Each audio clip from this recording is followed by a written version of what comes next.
আসসালামু আলাইকুম ওয়া রাহমাতুল্লাহি ওয়া বারাকাতুহু। সম্মানিত দর্শক, পৃথিবীর যত রাষ্ট্র রয়েছে, কোন রাষ্ট্রের কোন জাতিকে হুজুকে জাতি বলা হয় না।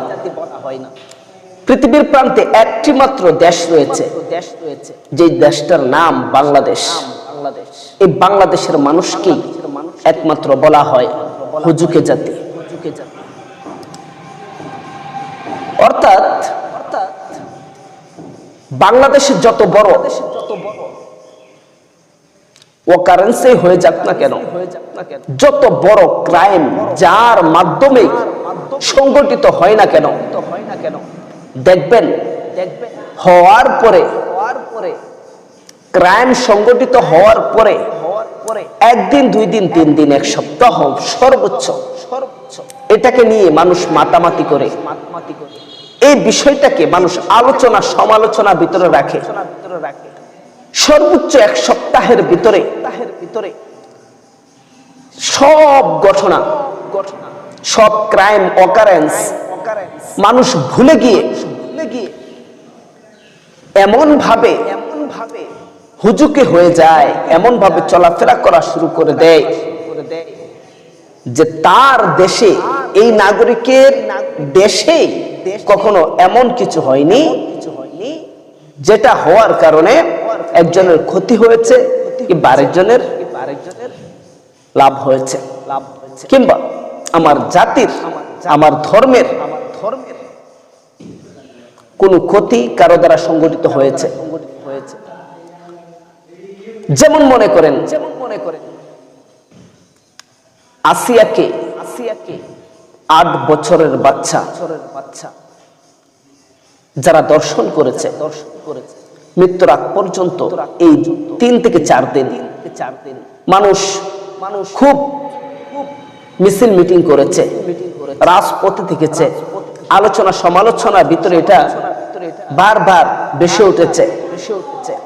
কিন্তু আসিয়া মারা গেল, আস্তে আস্তে সেটা নিবারণ হয়ে যাচ্ছে। আর জাতি যখন কোন বিষয়কে ভুলে যায়, তখন এটার পক্ষপাতিত্ব লোক যারা ছিল, যারা এই কাজটা সংগঠিত হোক এটা চায়, এই ক্রাইমটা সংগঠিত হোক, এক শ্রেণী ইসলাম বিদ্বেষী চায়, তখন জাতিকে ঘুম পাড়িয়ে দিয়ে ইসলাম বিদ্বেষী লোকেরা ওই সমস্ত ক্রাইমকারীদের, ওই সমস্ত দর্শকদের পিছনে দাঁড়ায়, তাদেরকে, তাদের হাত, তাদের কাঁধ দর্শকের হাতের নিচে রাখে যে নাও আমার কাঁধের উপরে ভর করে তুমি সামনের দিকে চলো। ও জাতি, মুসলমান কখনো ইতিহাস বলতে পারে না, মুসলমান কখনো আঘাত, ব্যথা বেদনা ভুলে যেতে পারে না। যারা ভুলে যায় তাদের ভিতরে মুসলমানের স্পৃহাটাই থাকে না। সুতরাং আসিয়ার কথা যদি আমরা ভুলে যাই, আসিয়াকে যদি আমরা আলোচনা সমালোচনার ভিতরে না রাখি, তাহলে আসিয়ার দর্শকরা আবারও মুক্তি পেয়ে যাবে। তাদের সঠিক বিচার সরকারও করতে পারবে না। সুতরাং আসিয়াকে ভুলে গেলে চলবে না।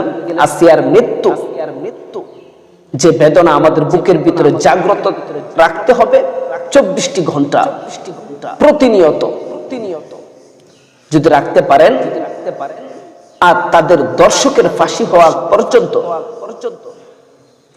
বিষয়টিকে আলোচনা সমালোচনার ভিতরে রাখেন, আশা করি ইনশাআল্লাহ আসিয়া যাদের দ্বারা আজকে নির্যাতিত হয়ে, টর্চার হয়ে, ধর্ষণের শিকার হয়ে অন্ধকার কবরে শায়িত আছে, সে আসিয়ার আত্মার শান্তির জন্য অবশ্যই দর্শকদের ফাঁসির মঞ্চে ঝুলানোর আগ পর্যন্ত আমাদের নিস্তার হওয়া যাবে না, আমাদেরকে ক্ষান্ত দেওয়া যাবে না। যারা সোশ্যাল মিডিয়ার মাধ্যমে কাজ করেন, ফেসবুক পেজে যারা কাজ করতেছেন ইসলামের স্বার্থে, ইউটিউবে যারা চ্যানেল খুলে প্রতিনিয়ত ভিডিও আপলোড করতেছেন ইসলামের স্বার্থে, সমস্ত ভাইদেরকে বলবো আসিয়ার ধর্ষকদের বিরুদ্ধে প্রতিদিন কমপক্ষে ছোট্ট করে হলেও, স্টোরি দিয়ে হলেও একটা ভিডিও আপনারা আপলোড করবেন। কখনোই এটা জাতিকে ভুলিয়ে দেওয়া যাবে না। আমাদের 4 কোটি ইউটিউবার যদি একটা করে স্টোরি দেই, এরপরও 4 কোটি স্টোরি ইউটিউবে প্রতিদিন আপলোড হচ্ছে। আপনারা তো নিত্যদিন মানুষকে হাসানোর জন্য অনেক কথা বানান, অনেক কথা লিখেন, লিখা এই লেখাটাকে কথা বানিয়ে মানুষকে হাসানোর জন্য স্টোরি করেন। প্লিজ আজ থেকে একটা পণ এবং প্রতিজ্ঞা করুন, বিদ্রোহী কিছু কথা আজ থেকে আমরা লেখা শুরু করব এবং প্রতিদিন সেটাকে স্টোরি হিসাবে আমরা আপলোড করব। 4 কোটি স্টোরি জাতি, কমপক্ষে 3 কোটি স্টোরি জাতি দেখতে পাবে প্রতিদিন। প্রতিদিন দেখতে পাবে 3 কোটি স্টোরি। আর এভাবে যদি আপনারা স্টোরি হিসাবেও আসিয়ার বেদনার বিষয়টি প্রতিদিন আপলোড করেন, তাহলে জাতি ইচ্ছা করে ভুলে যেতে চাইলেও কখনো জাতি ভুলতে পারবে না। এবং কি তখন এই স্টোরি দেওয়ার বিষয়টি মানুষের মাথার ভিতরে কাজ করবে সবচেয়ে বেশি। আল্লাহ পাক রব্বুল আলামিন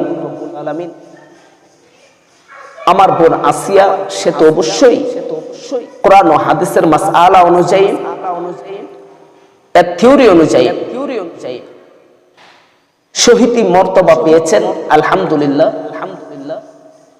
তবে আসিয়াকে হারিয়ে যারা শোকাহত, তার পরিবার পরিজন সবাইকে আল্লাহ পাক রব্বুল আলামিন সবরে জামিল ধারণ করার তৌফিক দান করুন।